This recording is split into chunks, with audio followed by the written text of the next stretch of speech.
It's been a tumultuous year for global commodities, and our next guest says investors should expect a last hurrah for oil after a possible recession in 2023 to 2024, with demand peaking somewhere between 2025 and 2029.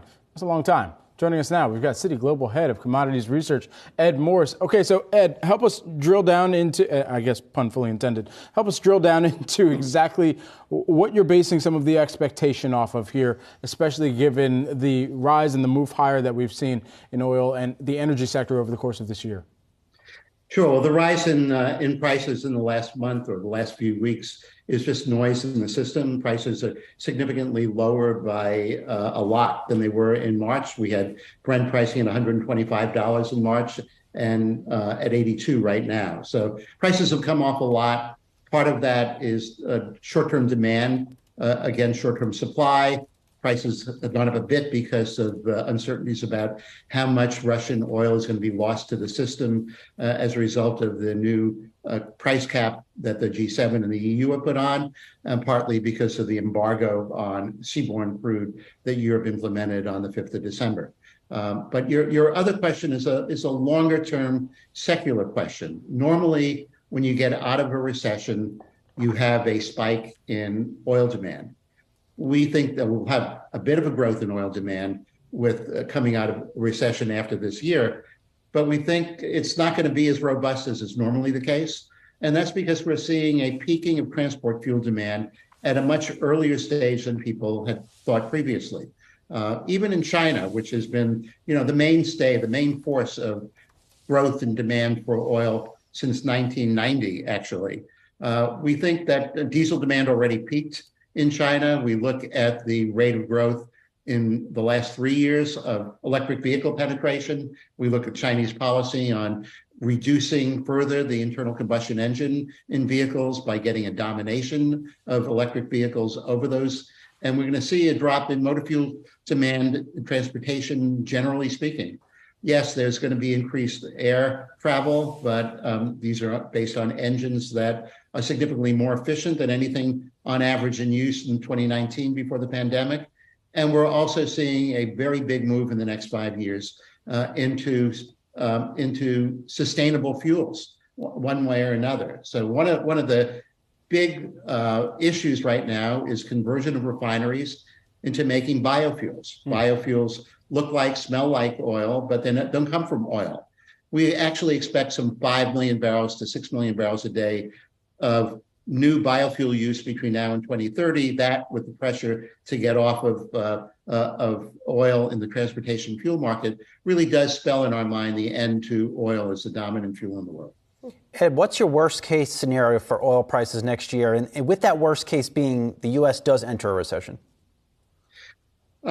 So the worst case for oil prices is really a surge in production that comes from a bunch of sources and also slow down in production. We should be mindful that there is spare production in the oil market. We should be mindful that the data on the U.S. are kind of funny.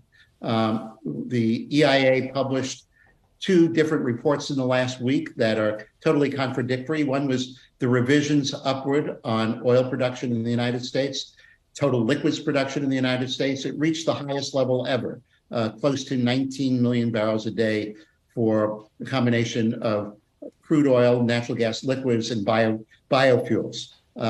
It had a crude oil production level of about 12.3 million barrels a day, which is significantly higher than the weekly numbers for now. And they're predicting a number for next year that's lower than that. So their revisions have not been taken into account in their forecasts. And we expect that the U.S. is going to be growing by a good 4 million barrels a day of crude and 4 million barrels a day of natural gas liquids. So we think that the growth in supply might provoke the OPEC countries, OPEC plus countries, to say, hey, we tried and we failed to put a floor under prices. The only way out is to monetize our resources and to fight, the U.S. and Canada and Brazil again by upping production and lowering the price. So there are a whole bunch of factors that can go into a low price that would be in the low $60 range. I mean, that makes it sound like any uptick in demand, Ed, next year is going to be more than absorbed by that ample supply that you're talking about. I mean, is that a worst case, or is that more sounds like a base case? No, it's not our base case yet. Our base case, by the way, is that oil demand growth next year is going to be around 1.2 or 1.3 million barrels a day. And our base case is that supply will be growing by twice that amount over the course of the next year. A good bit of that coming from the Western Hemisphere, from the US, Brazil, Canada, Guyana, Argentina, maybe Venezuela, and even Mexico. But our base case is that the efforts to put a floor under prices by OPEC is a tough one when we have a slowdown in demand growth and more than ample production coming out. Ed, from what you've seen in EV adoption to this point, where does that begin to factor into some of your outlook, especially looking into 2025 and even out through 2029?